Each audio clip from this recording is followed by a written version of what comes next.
Started with a knock. Just one. A soft, slow, deliberate knock that echoed in the hollow silence of the house like a funeral bell. Sarah wasn't expecting anyone. In fact, no one should have been out there. Not at this hour, not in this storm, and not after what had just happened 2 nights ago on their quiet street. The news had called it an unexplained home invasion. A young couple, just a few houses down from Sarah's, found dead. No sign of forced entry. No sign of struggle. Doors locked from the inside. Only one eerie detail. Neighbors reported hearing a knock just before midnight. A single knock. Then nothing. And now, tonight, Sarah heard it too. The wind howled through the trees outside, branches scraping against the siding like fingers trying to claw their way in. Rain battered the windows. Thunder rumbled in the distance, but none of it drowned out that sound, that single sharp knock. She froze where she stood in her dimly lit living room, mug of tea trembling in her hands.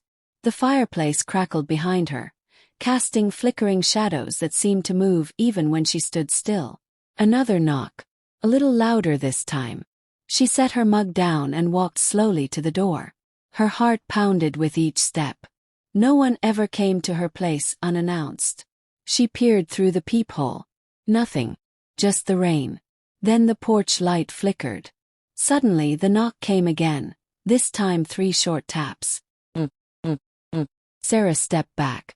"Who's there?" she called out, her voice cracking. No answer. Only the storm outside replied, screaming against the roof. She looked again. Still nothing. "Maybe it's just a prank," she whispered to herself, locking the deadbolt. "Just kids." But something in her gut told her otherwise. Something about the way that knock sounded. Mechanical. Unnatural. Like it didn't come from human knuckles at all. The power flickered. Once. Then the house went dark. Sarah gasped and reached for her phone. No signal. Course. She fumbled for the flashlight in the kitchen drawer, its narrow beam cutting through the thick darkness. The walls felt closer somehow. The silence heavier. Even the house seemed to breathe differently. Then she heard it, footsteps. Stairs. She hadn't been upstairs all day. Her blood ran cold. "Is someone there?" she whispered, though she already knew the answer. Something was in the house. The footsteps stopped. She slowly crept up the stairs, each step groaning under her weight. The flashlight trembled in her hand as she pushed open the door to her bedroom. She swung the beam toward the hallway. Nothing.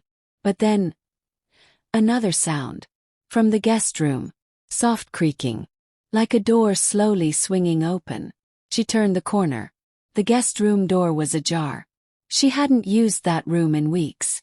She pushed it open with the tip of the flashlight. The room was cold. Much colder than the rest of the house. The window was closed. Curtains drawn. But there was something on the bed. Box. Black.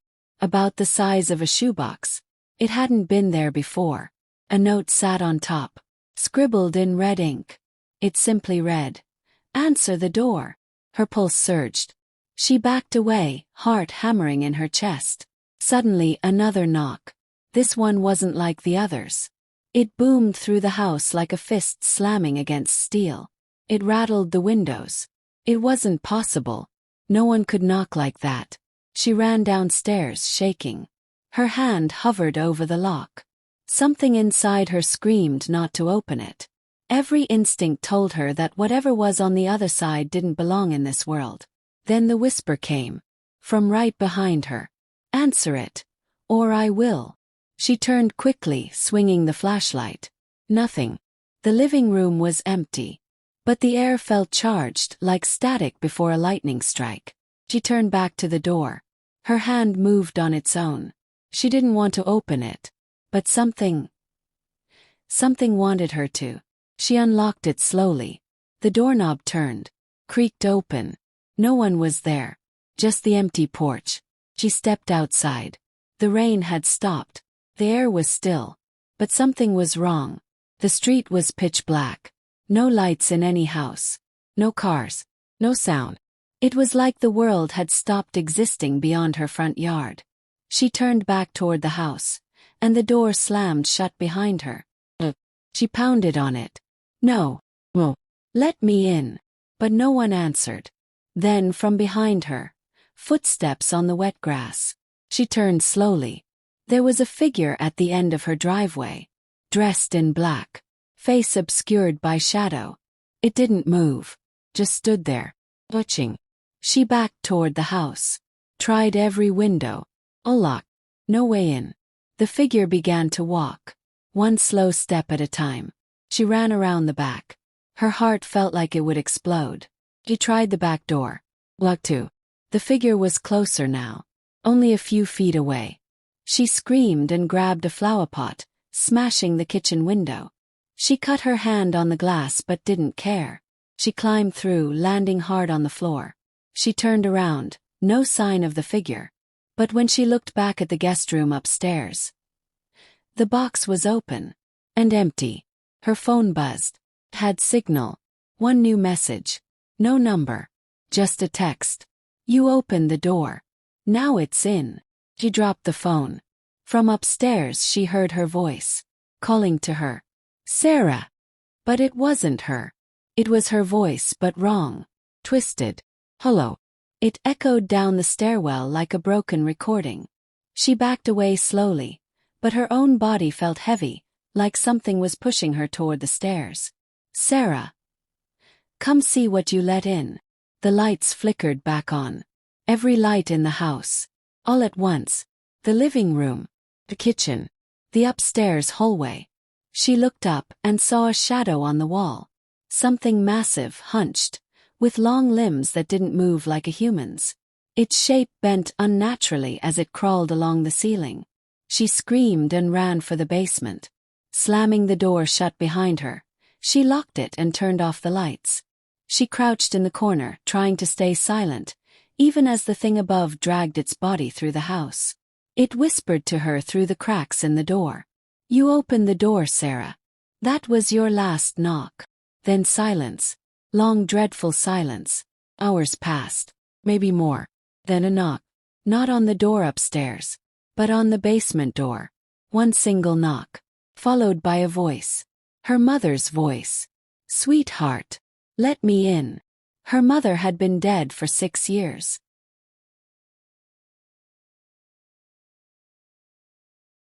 Sweetheart. Let me in.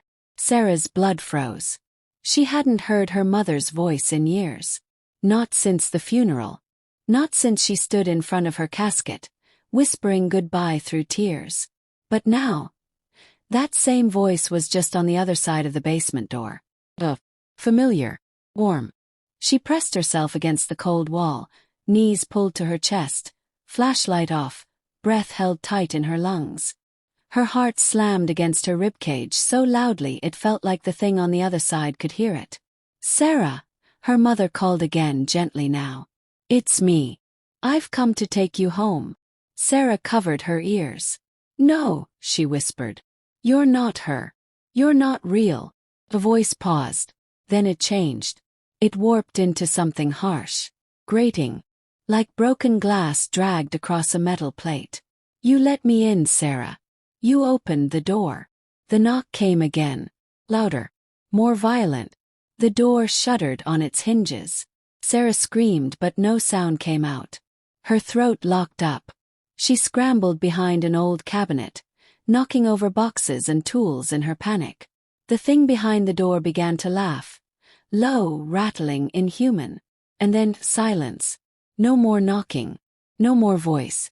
Just the deep, ringing quiet that filled the basement like water filling a tomb.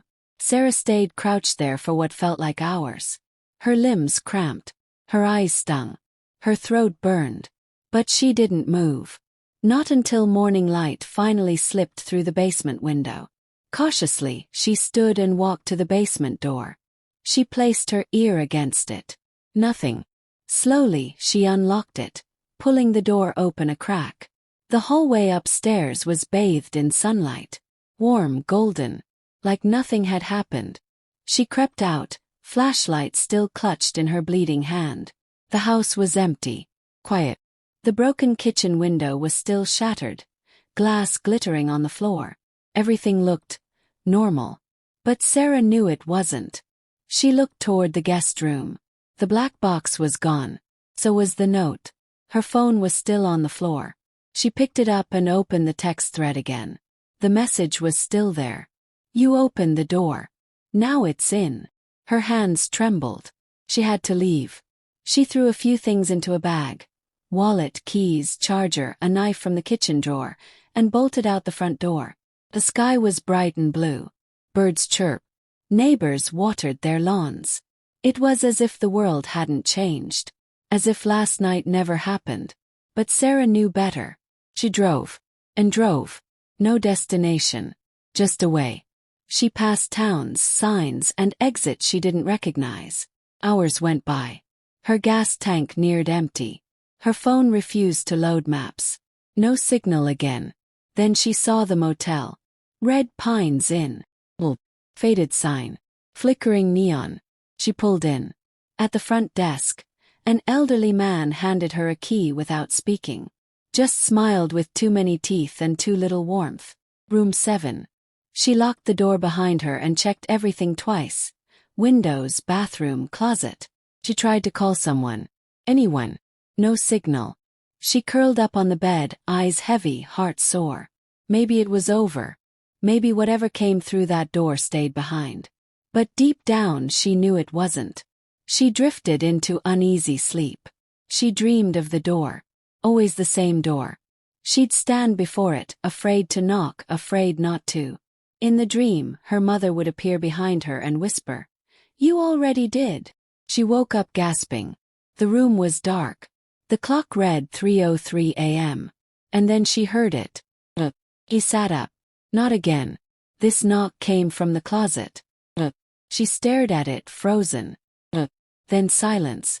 Her voice came from inside the closet. "Sarah. Safe. You can come in now." She stood, feet dragging like weights. "No," she whispered. But the door creaked open by itself. Inside was not a closet.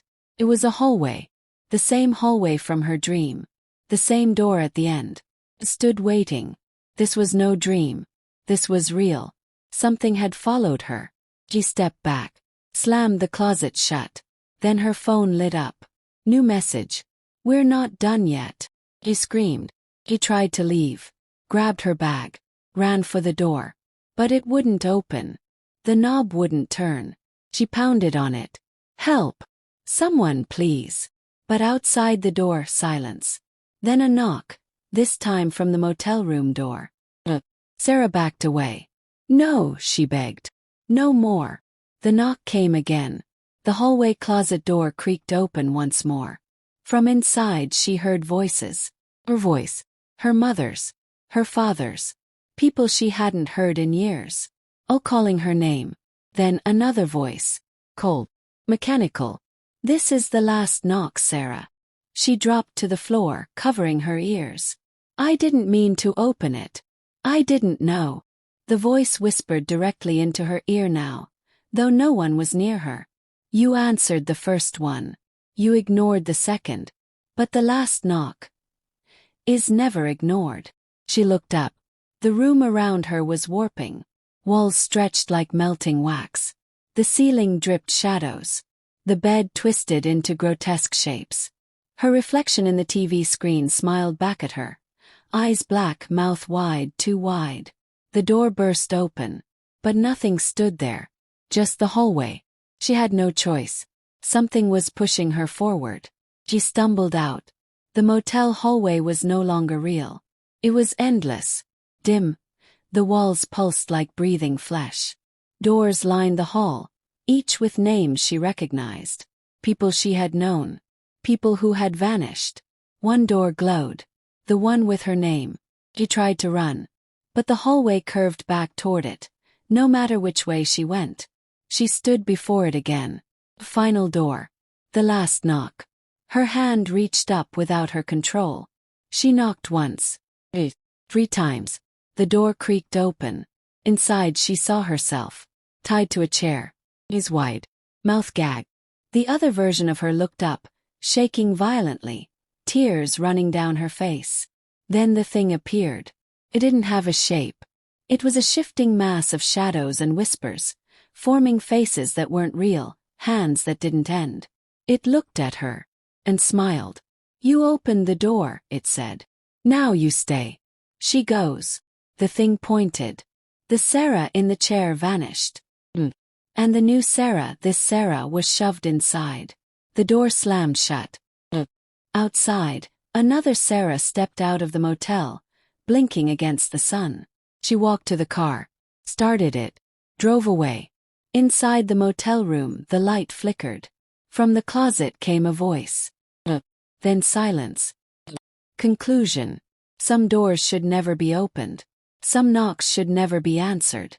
Sarah learned that the hard way. And now she waits, behind a door of her own, for someone else to hear. The last knock.